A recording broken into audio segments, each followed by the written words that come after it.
So, I was trying to upload... This won't be cut. What? I was trying to upload some audio earlier so that it could be disseminated. Even just our episodes, it's like I have to upload them to Dropbox and then share a Dropbox link in the shared Dropbox folder so that it can be downloaded and then it can be uploaded to iMovie and he can add an image and he sends it back to me and I upload it to YouTube. You don't even add the image? No, I don't know how. I've tried. I have Rich add the image. Yes, this is a thought criminal first. Wait, excuse me. I am ability. killing myself every Tuesday night, staying up until 1 a.m., editing this shit, and you can't even add a fucking image? It took me an hour to figure out, and I still couldn't figure it out, so we have a third-party source do it. We have an Are you at least paying him? No. I'm paying him in the privilege of listening to our episode. So he's our intern. He gets the uncut version. He gets the uncircumcised version of our podcast. He does not. No, he does not get the raw audio. I don't know what I'm doing. And he was like, it takes me 2 minutes. I'm like, okay, you do it because I am stuck. Please. You can't do something that takes you 2 minutes and I have to spend 2.5 hours. It takes him 2 minutes. Editing It took me episode. an hour to figure out. And then so when I received that version, I uploaded to YouTube. So that means you sent him my copyrighted picture that I created? Yeah, it's our image. Without my permission. What's he going to use this for? Porn? I don't know. He's going to upload it and be like, Palestinian rights or something, and just upload with our image with the brain on it. Like, what are you going to do with that? What are you going to do with our image? It's a free picture on Canva. I don't Thought, Okay, so now... I just put words on the top. Thought Criminal 2, Shackled. I saw that. It was a Sean Cody production. Anyway, folks, this is one of the few, I'm going to say few because I don't know if it's the only podcast where you can do a drinking game while you're listening. Every podcast is a drinking game. If I mentioned Liz Taylor drink, they'd be dead by the end of episode 4. So, I want you, at the beginning of every episode, make a note of when I will say, "What'd you call me?" And for every minute that you were incorrect, for every minute that you were off, I should say. Already too difficult. For every minute that you were off, you have to drink your drink for a second. So, for example, if you say that I will say my catchphrase by minute 38 out of 48, and I say it at minute 8, you have to drink for 30 seconds. That is the worst drinking game I've ever heard in my life. 30 seconds of chugging? This is like betting on a fight. Like what round someone's going to go down. Like, Forget COVID numbers, you're going to kill everybody. we have 6 listeners. You want 5 of them to die? Yes. Who are we going to have left? It's going to be me. It's going to be you editing the podcast, listening to it. It's going to be me listening to it before I send it to somebody else. And it's going to be, that's all that's left. Good night and fuck you all. You can't sign off. We haven't even started yet. Have we started? Anyway. Have we started? Anyway. I want to talk about everything that happened this week, except nothing happened this week. It was not a good week. I have several things to talk about. Then you bring up a topic. Bring up your first topic and I'll see if I know anything about it. AIDS. Monkeypox. No. Monkeypox. No, I'm not good. I know nothing about that. I know. You were a revolver. I don't know. You might have gotten it. Don't touch my French. You don't know I was there. I do. You were there on Sunday night. You don't know that. Yeah. You don't know that. I saw the images that you were at Bayou. That does not mean... Yeah, you were there first because the drinks are cheap. That doesn't mean anything. Yeah, you were at Revolver. You inferred that I was there, but you do not know that I was there. I know people at Revolver and you were seeing... Oh, bull fucking shit. I do. Anyway. I put the vulva in Revolver. I think that was Madonna's last album. Madam X. It's over. Can we talk about... Okay, last episode's Lady Gaga's over. Oh, God. This episode, Madonna... He doesn't have any topics, folks. I just talk about washed up pop stars like me. Takes one to know one. Exactly. Madonna, what's going on? because her head's the size of a planet. She keeps getting fillers. Okay, this is actually really funny. So, she did a remix of her song Frozen, which came out in 1997, because it got picked up on TikTok as a background song, because it has very haunting vocals, and people sped it up and added remixes and everything. She's like, I'm going to remix this song. I chose this African producer. I have lots of African staff in my home, and they have been listening to trap music for many years, so we have been listening to trap music, and I wanted to use that for my album. She literally said, back up. I have lots of African staff, and they inform the music that we listen to. And no one said anything about that. I'm surprised she wasn't canceled just on that. So she apparently she employs half of a Benetton ad in her home. It's sad at this point. It's getting upsetting at this point. Because she goes up there, she has her pants hiked up to her tits, and she's dancing on tables. She's performing. Wait, are her pants hiked up to her tits, or her tits all the way down to her pants? They meet in the middle. It's called the equator. They meet in the middle. And you saw the picture of her in New York where she had the blue wig on. And she was on stage, and she shared a very filtered person. I am on stage, but it was like filtered to the point where she didn't have body parts anymore. Like it was like, I don't even think she had arms, but it was like. How long until we can no longer decipher or be able to tell the difference between Amanda Lepore and Madonna? Or that just I mean, I can't tell the difference already. I was gonna ask something similar. I was gonna ask. Oh. No, I was gonna ask, who's that strange bitch that you keep putting on your Instagram Amanda story? Lepore. I only know of her Okay. because of him. So Amanda No one Lepore, knows. Nobody knows who she is. No one knows who that is. both of you go to hell. I'm already there, honey. If You're anyone knows- dragging me there. I'm already there. Amanda Lepore was one of the original club kids in the New York scene in the early 90s. And she was the first public transgender. I thought Macaulay Culkin was. Not the movie. Amanda Lepore was there in the bathtub stabbing that one guy. Okay. She was the first public, other than Christine Jorgensen, who was separate. She was the first public transgender. Like, you never saw her as a man. So she's actually a man. Amanda Lepore. Biologically. Biologically a man. Still. Took hormones, did all that starting at 15 or whatever. Has the fake tits, has everything. Oh, is almost 60, by the way. And yet looks like, you know, a bizarre world Marilyn Monroe. Has the tits, has everything. And still goes out and does parties. She looks like a live blow-up doll. Yes. She looks That's the like look. Jessica Rabbit. Yes, that was the look that she went for. She was in Spokane for New Year's. We could have gone and seen Amanda Lepore perform My at one of the condolences. clubs. You know, exactly. But anyway, I just love the clip. It's like, You hi. could smell the burning plastic from mine. Well, you could. I just love the clip of like, hi, this is Amanda Lepore. Don't die of coronavirus. That was her clip that she put out in March of 2020. But, so this person is, you know, an artist, was at the Balenciaga show, which is another thing I want to talk about. So Balenciaga did Could you at least do the air quotes when you say artist? artist. I know So- they can't see you. But She they was maybe the they can original. feel Okay, you. so Amanda Lepore got into a fight with Kim Kardashian on Instagram because Kim Kardashian wore Marilyn Monroe's Met Gala or look at the Met Gala, like her allegedly wore her original John F. Kennedy dress, and Amanda Lepore was like, "You're stretching out the fabric. Like that's not okay to wear. That's a museum piece. You can't even fit into it. Like you know, the trans people were upset at Kim for that, and so." It started there. Then including Caitlyn. I remember Marilyn. I was a young athlete. You know, she tried to propose to me on the Olympic stage. But back to Amanda Lepore is one of the original New York club kids. Is almost eligible for Social Security and Medicare, but still has the fake tits and like flashes them out. It's kind of scary because like, ooh, you know, it's like just chicken cutlets with pasties. So anyway, it's a dude. That's all.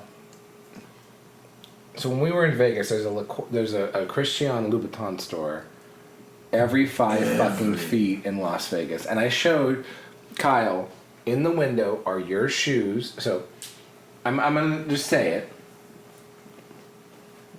No. I'm just gonna say it. Mitch loves the Louboutin spike. Let me see if I get them right. It's the loafers in black with the spikes that are low rise and the red sole. They all have red soles, but yes. But that's the one because there's so many different kinds now. Yes. But it's not the shadow spikes, it's just the plain, Yes. the black spikes. Yes. Yes.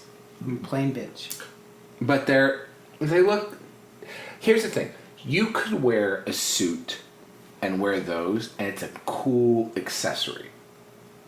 Or Yes. you could wear like a more outrageous outfit, and it stands out. But it's a neat thing. Like Louboutins are kind of a big deal. Kind of. I believe, he made fun of me for saying that my wedding registry will have Hermes China on it. As it should. No, Because I'm not buying apparently plates. they're too expensive or something. That's not the point. The point is they're gorgeous and they're Hermes. Like, what's the problem? You and your Hermes plates. Do you have a china cabinet or somewhere safe to put them? I mean, if I'm marrying someone that I could put that on the wedding registry, I would, yeah. You're in Southern California where earthquakes are a danger, and you want a china cabinet? You're just going to leave them as chargers on the dining room table, aren't you? They're going to sit there and collect dust, and Juanita, and by that I mean Dust? me, in a skirt, is going to have to sit there and dust them with a fucking Swiffer. What In the your fuck is house. dust? Dust does not exist in Southern California. It's pollen, it's not dust. That's when Madonna opens her legs, it's dust. Oh, Jesus. Ashes to ashes, dust to side chicks. Do you know she still fucks Sean Penn? I don't know if that's That's verifiable or anything, but It's possible. It's possible. it's possible. Okay. We can just say anything that's possible now. I don't know. It must be like a cheesy gordita at this point. Ew. That is why? being just. Oh, that is Why being. did you that's have being to do charitable. that to us? That is being cut What so did we fast. do What? with That's you to cannot cut that part. That's a great line. Ugh. But it's a horrible visual. Well, so is she on stage dancing Yes. with Maluma. Poor Maluma is sitting there. He's this poor young Latin artist just trying to get a gig and trying to get an album, and he has to do like, he has to do this dance like, oh Medellin, and he has to like sit there and has this old lady gyrating on him. It's like being down at high tide down at the shore, and it's like, oh god, like can you imagine what that's like? He just wants a record deal. Last I checked, this was a political podcast, and we have not talked about anything Abortion. since Anyway. the beginning. What were your political topics that you had for this that you prepared for that I did not prepare you for because I told you a couple hours ago, come over and let's record? So this weekend, right, I went to The Walk Away rally in Beverly the Hills. Walkway Rally in Beverly Hills. I have a little aside before you get to that. Apparently, some people tried to disrupt the rally that were caught at the Beverly... We haven't even talked about this. They were caught at the Beverly Hilton Hotel. If they were going to drive a van up to the rally and protest and everything, they got caught ahead of time, which is good. So I'm glad that they did, but there was a story about that. So Okay, well, I did not know that, but it was nothing but support and lovely people. it's good. Uh, I'm glad so that you many times people drove past City Hall, honking horns, waving out waving their hands outside the windows, cheering and screaming. So lots of support. There were probably less people than I expected, but more people than they expected. Would you say like a few dozen people showed up? Oh no. It was at least 150. Oh, okay. That's a lot. For a Saturday, that's a lot. It was a good number. I mean, Brandon took the stage and joked saying, I was expecting 12 people because, after his whole debacle of being, raided and arrested and all that stuff. By the way, what a shit-ass deal. He didn't do anything wrong, and he basically gets blacklisted. He had a Twitter account, he had a lot of followers, he was doing very well.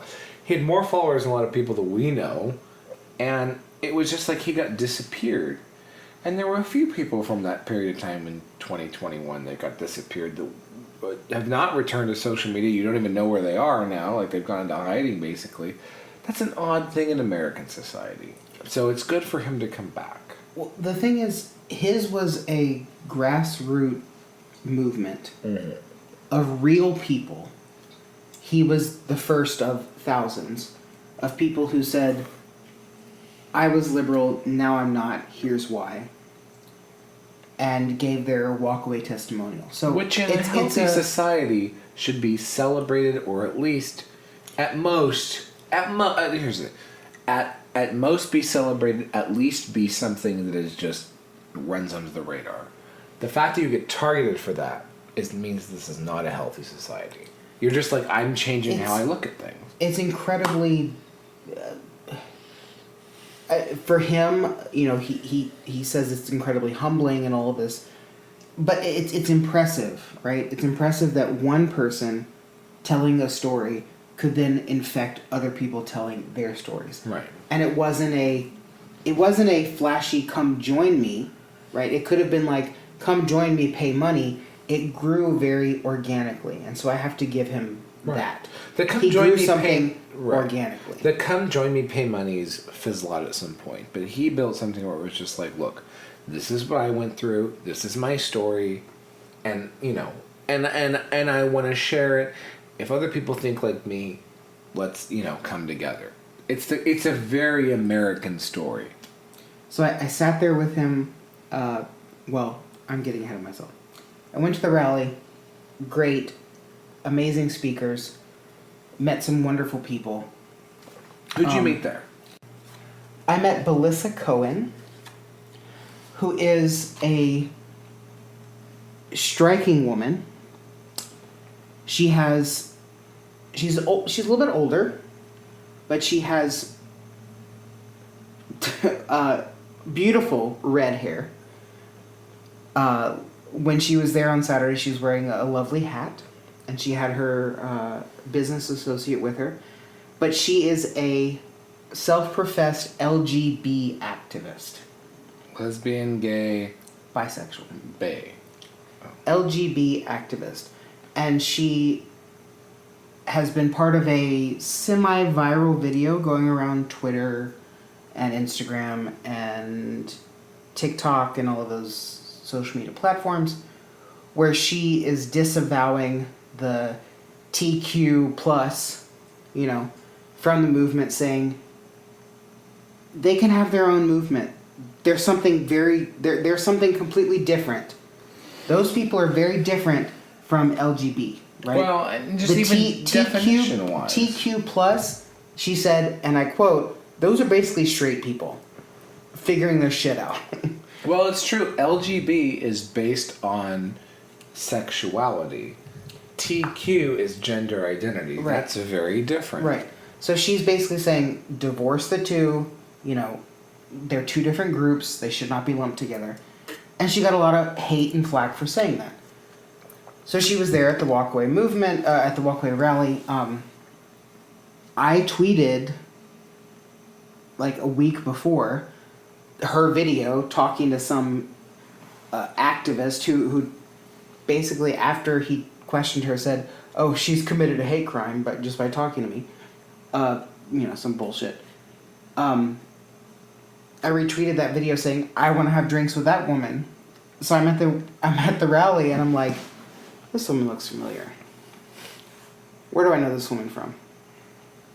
So I'm there talking to someone else, and she comes up and says, hi, she's introducing herself to some other people, and she says, hi, I'm Belissa Cohen. And I was like, I knew that was you. And so we started talking, and she immediately said, I'm a talker. I love to talk. I love to get my story out. I love to get my information out. And I mentioned, my best friend and I have a podcast, and she's like, Who? Well, I live here in Los Angeles. Oh. We need to have dinner, and I need to be on your podcast, basically. Okay, great. And I said, yes. So we're I'm teasing our first official guest on the podcast tonight. Our first official guest that we do not know otherwise. Yes. Okay. Well, no, first official guest because Other people have been unofficial guests, but nice contributors. Hello. Hi. It's like that Jennifer Coolidge video where she goes, "Hi." Hi. You're my Jennifer Coolidge. Oh, Jesus. That is the best compliment anyone has ever given me. Yay. I'm gonna throw up. But the most important thing is you met Mikey Harlow, who has been my Facebook friend forever, and Shamika Michelle, who is a wonderful person that you interviewed Yes. for a previous gathering. Shamika Michelle, if you listen to this, I love you with all my heart. You are you are the most fabulous, beautiful, fiercest woman like ever. Like you are, and talking to you and giving you a hug was just the highlight of my weekend. And I thank you for everything that you said and everything that you told me and everything that you shared with me. And just thank you. And yes, I met Mike Harlow. Wonderful, lovely, kind human being. Mikey Harlow is one of those people who, and I again known him since the Facebook days. That's how long I feel like I've followed him or he's followed me or whatever. He was one of the first people who was outspoken, because it was like, I'm gay, something's not clicking. It's not clicking. What's not clicking? Like Sister Patterson from Flavor of Love.